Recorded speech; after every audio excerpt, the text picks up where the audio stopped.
Good morning once again, my people. Welcome to the channel of Boyers Pilgrim.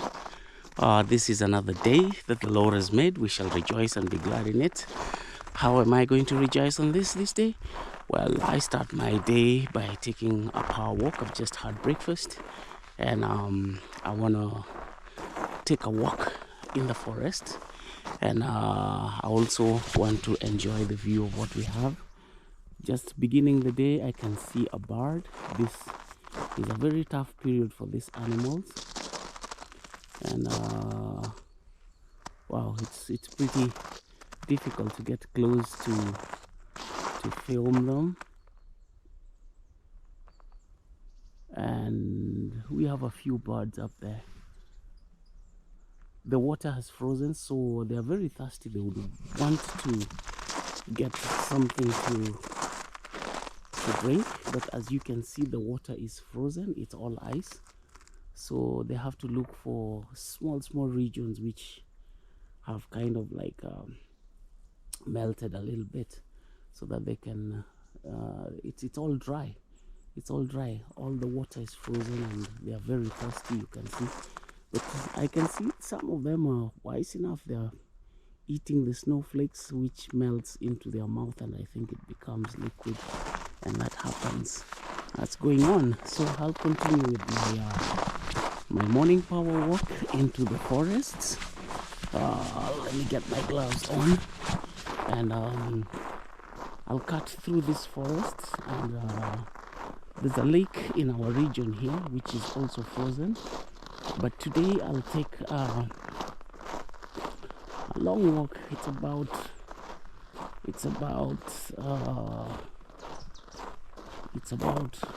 3 kilometers going around the entire lake. So today I'll get my power walk 3 kilometers around the lake, and here my journey begins. And my wife doesn't really like this walk because she walks sometimes to work. She walks a lot to work, and I remember when she first came, we had it like a routine. We used to do like 5 to 6 kilometers a day, every day. Immediately after work, we would take the pram, push the babies, walk a lot. We had a lot to talk, a lot to chat, and I used to tell her that one day you're going to start working, all these things will be gone history. And it became true. Since she started working, we've been very busy, and each and every one of us work very hard, and we rarely have that time to walk together, but we try to utilize every little time that we have to do what we have to do. Up here there is a woodpecker. I can hear it. I am not so sure whether I'm going to be lucky to get it, but you can hear it. It's up that very tall tree. Let me see if I can be lucky to land onto it.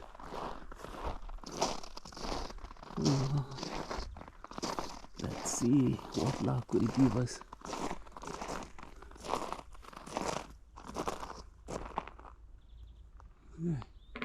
There you are. I've seen it, but I don't know whether the camera, the two pieces, there are two of them. I don't know whether it will be able to. There they are. They're called hackspett in Swedish. They are called telltale in Luo. The woodpeckers. Wow. You can see them. They're two pieces. Could be a dad and a mom.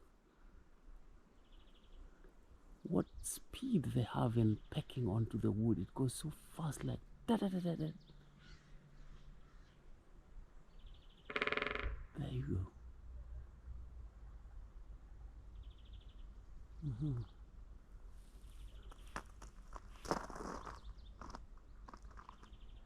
Okay. Before I disturb them, I think I have to continue with my forest power walk. So I have got a long journey to go. I have quite a long journey to go, and in today's walk, I would wish to talk about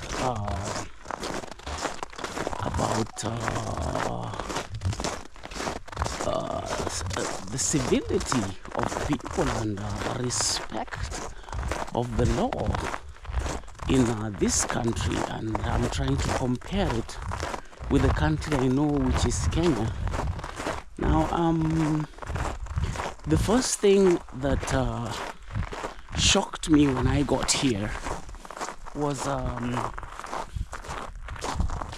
tried to talk to majority of the people I was coming across, and they happen to be like Christian. There's a lot of Christian churches in every village. Could be different denominations. There is Ecumenist Shirkan, there is the Svenska Shirkan, there's Emmanuel Shirkan, the Catholic Shirkan. But different types of churches. And one of the churches that is so outstanding is the Svenska Shirkan, which is actually like in every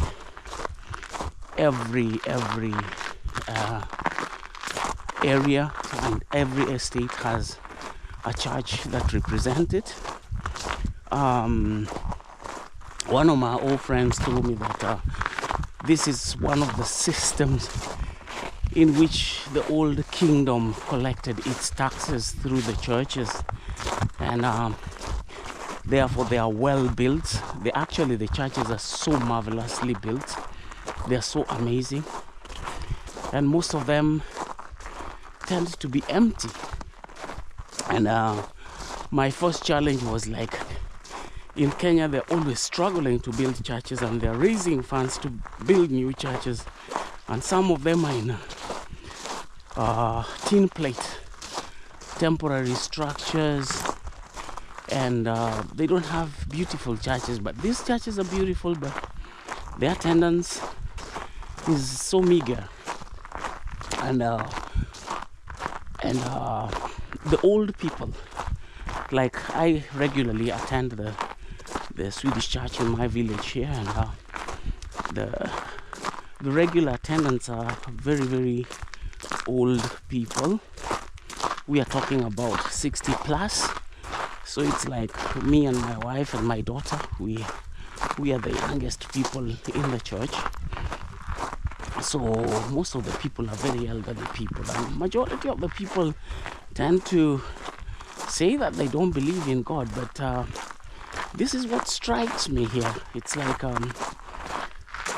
here's a case whereby somebody declares, I don't believe in God, and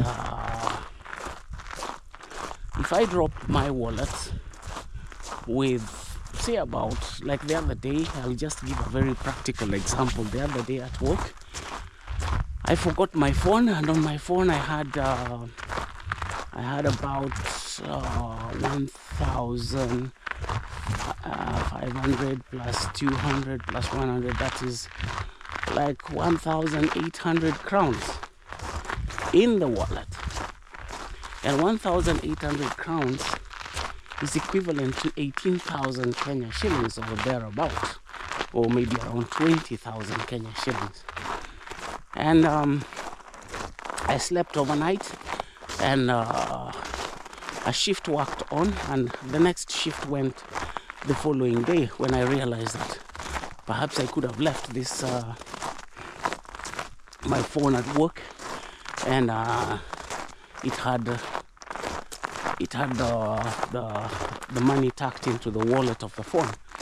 So I went to work, and I got it. There was a few jokes here and there, and eventually I was told, okay, count your money, find out if it is intact, and I did count the money and it was all intact. Now this is coming from a society that they comfortably say they don't believe in God in a way. But rarely would you have your things stolen. I mean, that's amount of money, everybody needs it, they would take it. But they give it back. But what gives them this moral thing of not taking what does not belong to them? What is this discipline in this country? This is what I'm talking about. There's more to it. I'm not just talking about you losing anything. The last time that I slept on a house with windows wide open in Africa, I can't remember when it was. Maybe in some of the hotels which have got some crazy security right outside. But I remember when we were growing up in Upper Hill, our windows were really wide open, the window panes were light, and you could sleep with the curtains open and the light would come in. That was way back in the 70s. And then in the late 70s, around 78, 79, things started changing. Security had to be put on and blah blah blah. And what used to be there in the 60s started disappearing. And windows have got burglar proofs, and somebody feels like he's like a bird in the cage. And it's become a lifestyle and people find it normal. But as you enjoy this freedom of just having wide window panes and not being afraid that somebody's going to break into the house, I don't know, people take it for granted, but it's such a beautiful feeling. It is such a beautiful feeling. Walking at night, I am a person who has been hit by thugs in the streets of Nairobi more than 4 or 5 times. Twice stabbed, almost killed. So twice hit by a very huge mob that left me for the dead. You know, when you come from this kind of stigma and fear, where it is more comfortable to meet a lion or an animal in the forest, because you really know the extent that it can do. You're less afraid than of that lion than human beings, for you do not know who you are going to meet and what he's going to do to you.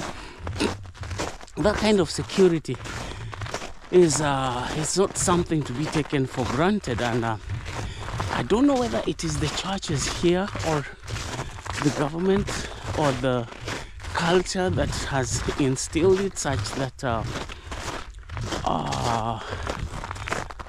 things are secure. I mean, you're safe.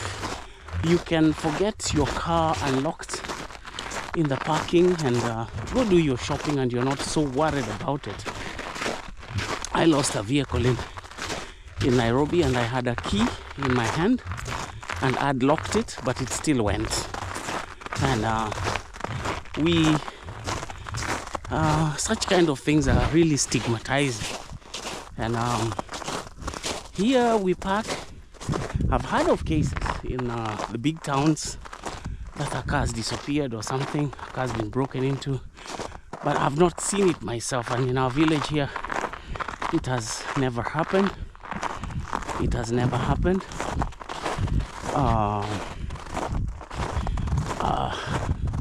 I don't know. I really don't know what to say. But well, what I was trying to say is the churches here, if it is in the past, they played a very big role.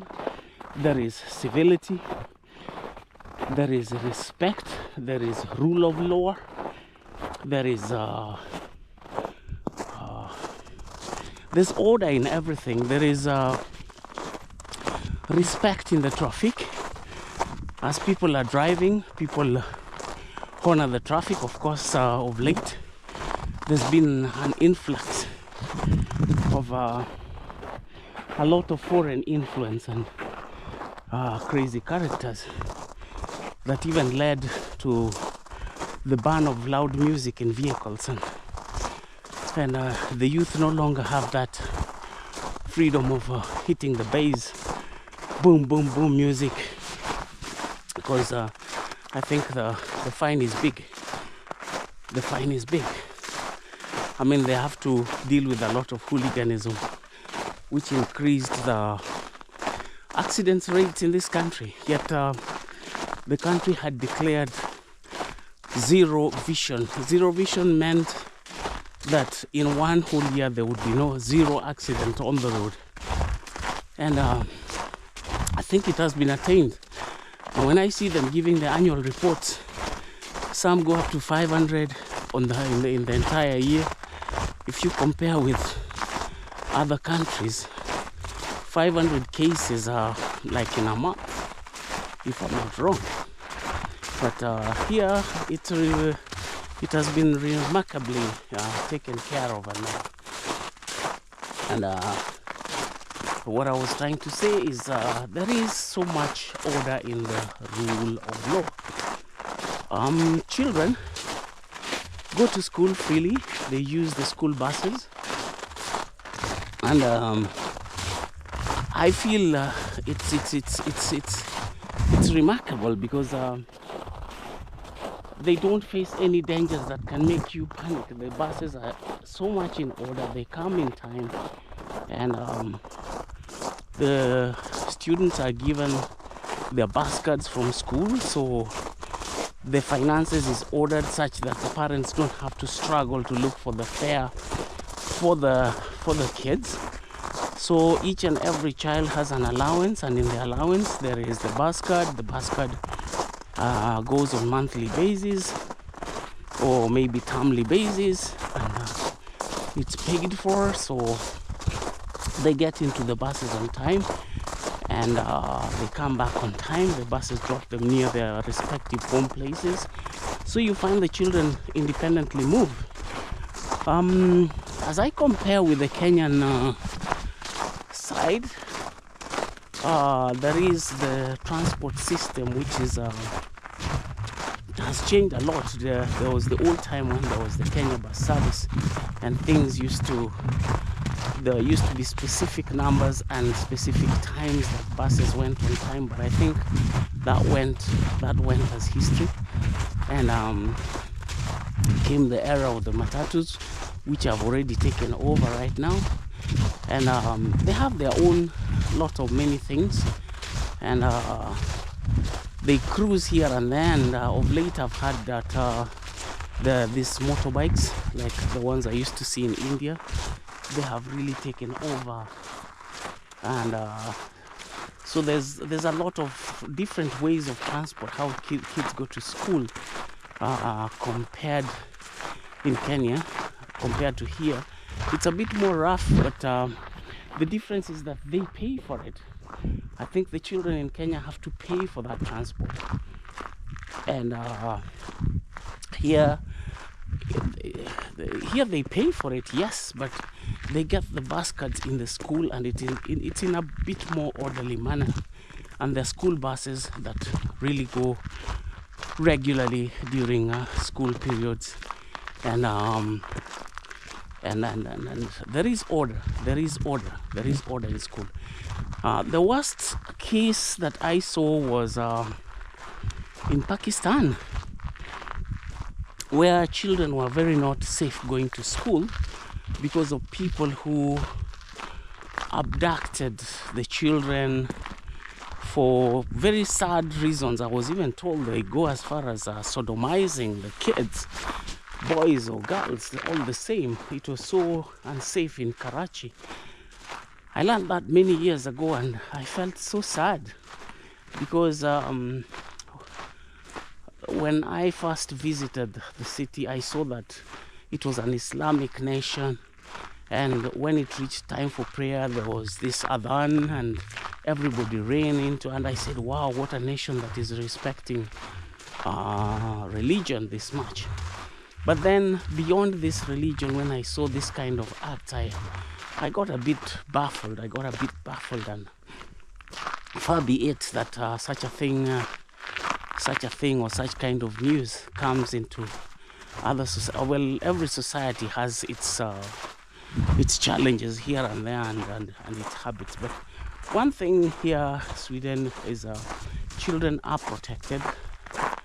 There is safety in them. Of course, there are cases that do happen, but children are very well represented and protected. And the security at night, there's no much police like in our village. There's no much police patrolling up and down like in the cities, you know, chasing up guys. But in the event that anything happens, it is so amazing how the response is so swift and so effective. Not only the police, I'm talking about the fire, the ambulance, anything that happens in our village. There's quick response. So that means organization. Everything is very well organized. The fire department is very organized.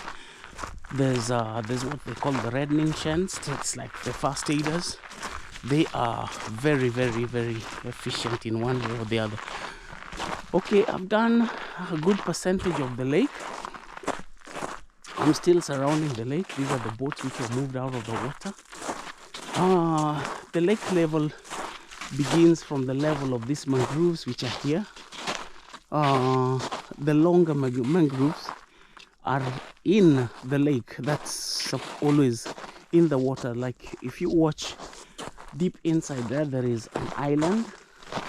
That tree is an island that is normally in the middle of the lake, and the mangroves in between them, joining it to the mainland across there, are normally deep in the depth of water.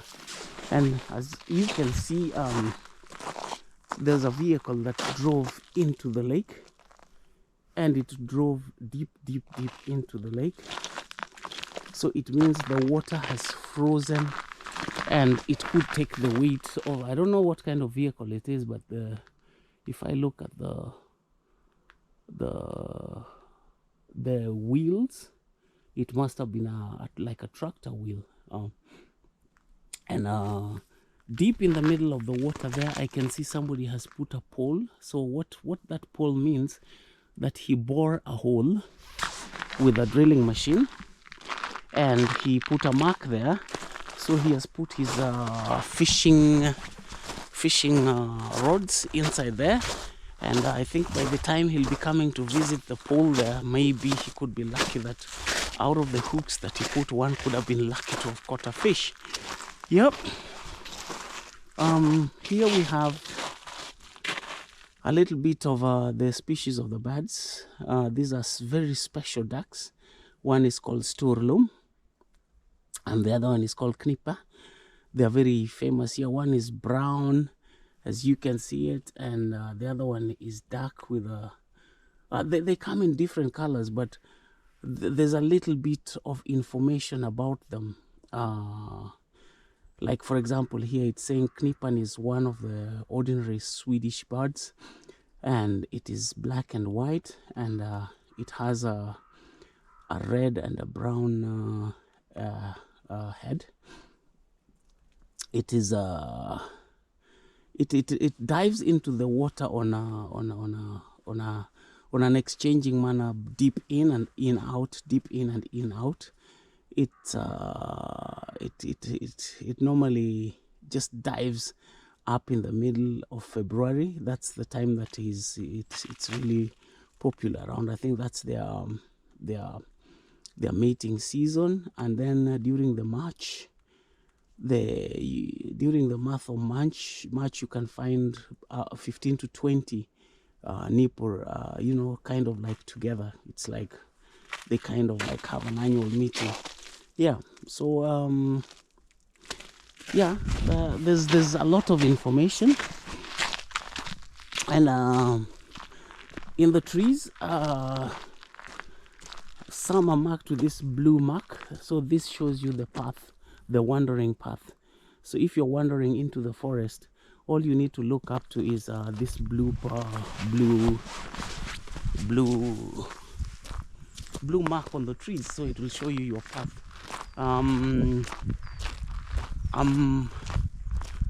I've taken the halfway walk across the lake by now, and across the other side I can see our church, and the church is standing very conspicuously across on the other side. The view is very beautiful. And my wife has a friend who lives on this other side that I'm walking on, and she takes a ski and just skis across to the other side where the church is, across when the lake is frozen like this. So if you can have a view between the trees here, you're going to see a tower. That's the church tower standing across there. And I'll try and give it a good view.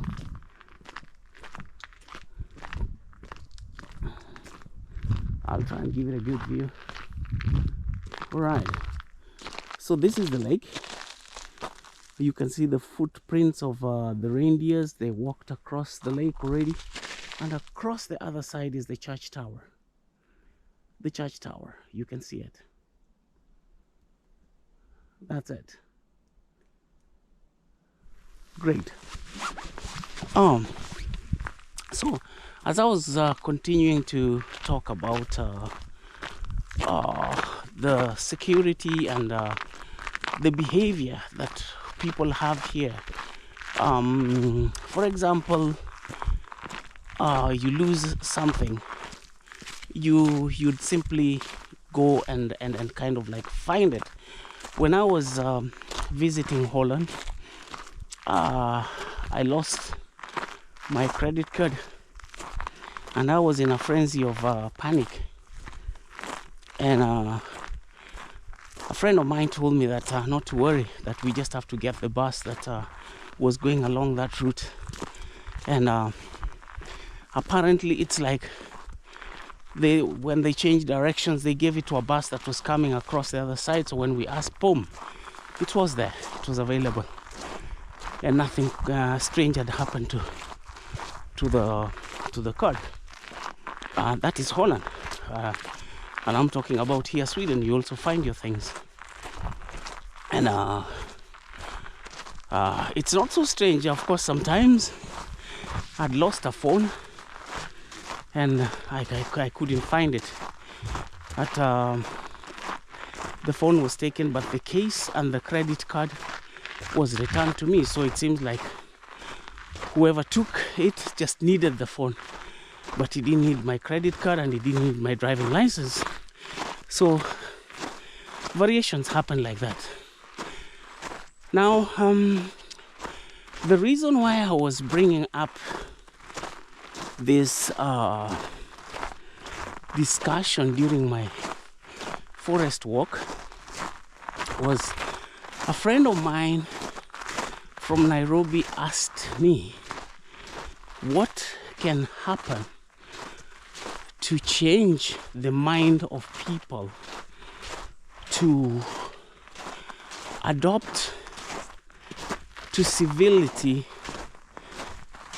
of fear of the law and respect for national resources and corruption and theft, and uphold human dignity. What can happen? What can happen? And you'd agree with me, this was a very tough question, a very, very tough question. And if it is put unto you, it's not an easy question to answer, and I'm also not in a position to judge who is right and where is right and what is right. And but as I was explaining to my friend how we live, how the society works, how, for example, I went to apply for my driving license. Okay, first I was driving with my driving license, and the policeman stopped me, and he asked me, "Your license, please," and I dished it out, and the guy was like, hey, okay, when did you lastly look at your driving license? I said, I just looked at it when I was giving it to you.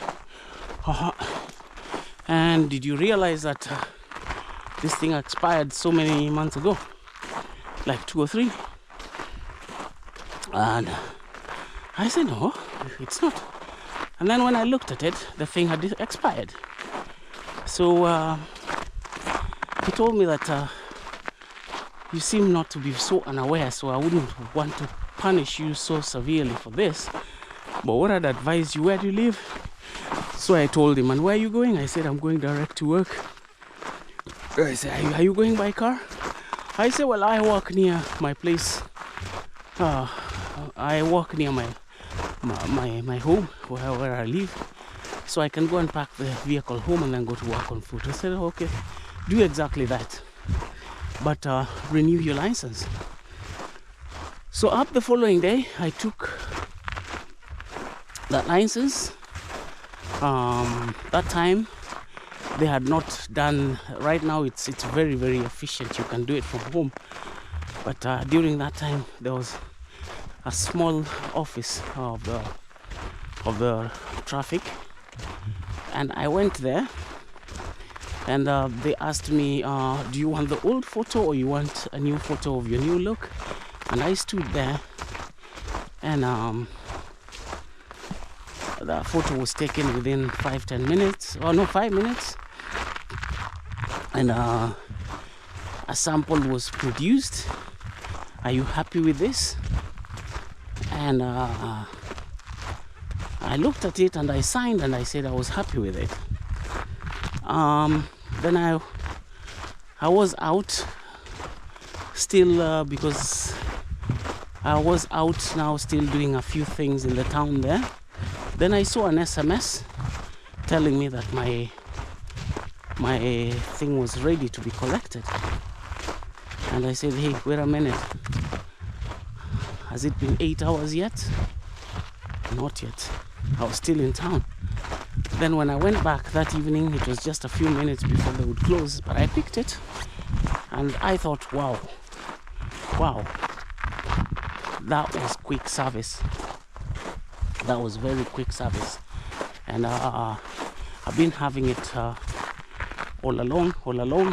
Again, the next time it got broken, I think so, and recently I renewed it when it was broken, and I went again to the nearest police station, took a picture. It barely took a week. I had it. Barely. It was around 3 days or so. I had it. So efficient. So passport or renewing, same. It took us 3 days. 3 days, me, my daughter, and my wife at the same time. And there is nothing you have to give in extra to coerce anybody to do it, because it is your right. It is your right, and things are done. And this friend of mine was simply asking me, what would we do to come to that? I mean, he was talking as a Kenyan, and me as a Kenyan, I was wondering what would happen for them to come to that. So we started with security, and this is my response to him. First, about security and safety. It is my